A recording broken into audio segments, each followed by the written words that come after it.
सभी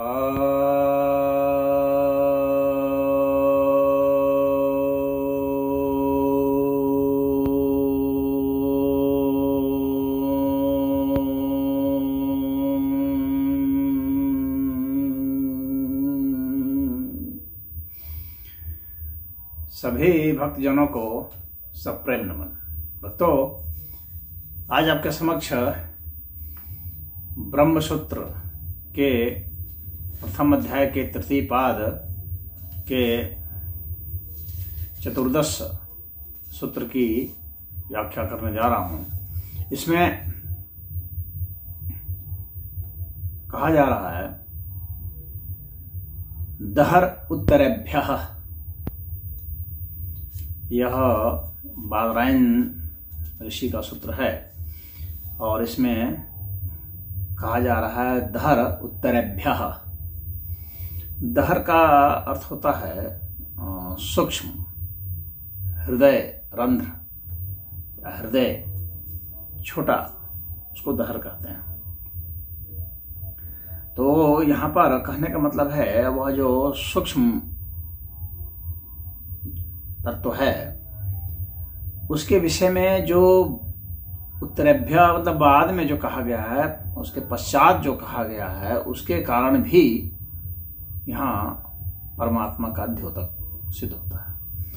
यानी परमात्मा सूक्ष्म है, इस विषय को कहने का यहाँ तात्पर्य है। और इसके लिए ही छांदोग्य उपनिषद में इसका बहुत ही बढ़िया मंत्र दिया हुआ है। छांदोग्य उपनिषद के 8वें अध्याय के पहले खंड का ये जो है प्रथम मंत्र है, जिसमें कि इस दहर के विषय में अच्छा से बताया गया है।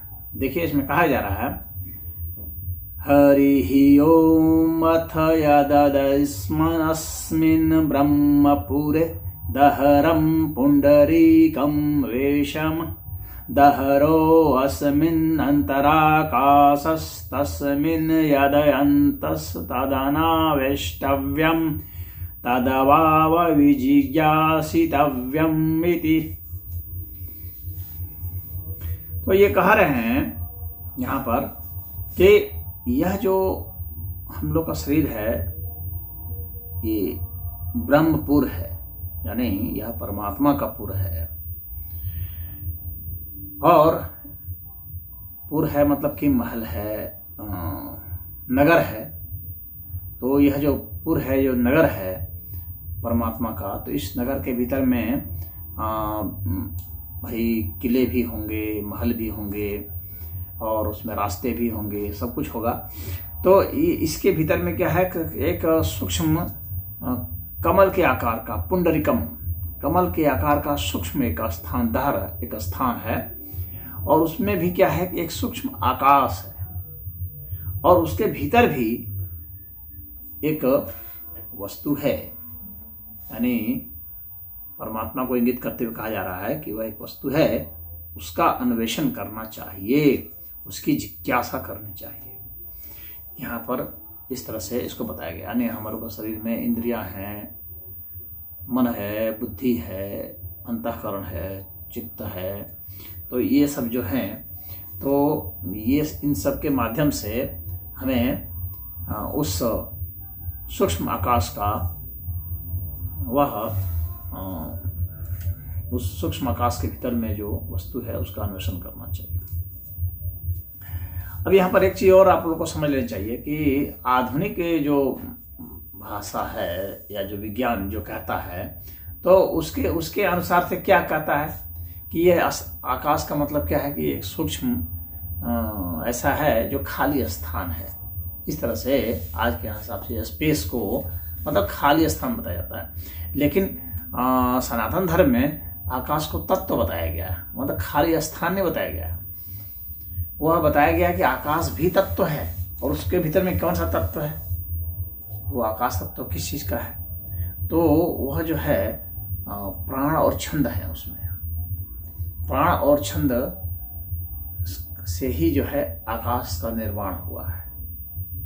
प्राण तत्व जो है, जो आप जानते हैं, प्राण अपान, समान, व्यान, उदान, इस तरह से है। धनंजय, कृंकल, कूर्म, देवदत्त, सूत्रात्मा, ये सब प्राण है। 11 प्राण बताए गए हैं हमारे शास्त्रों में।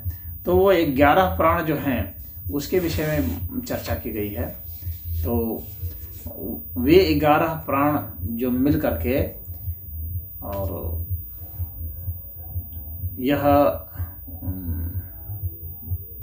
छंद के साथ, तो छंद के विषय में भी आप लोग हो सकता है कहीं अध्ययन किए होंगे, पढ़े होंगे छंद के विषय में। जैसे गायत्री छंद है, बृहति है, जगती है, पंक्ति है, अनुष्टुप है, त्रिष्टुप है, इस तरह से छंद है, उष्णिक है। तो ये सब छंद है।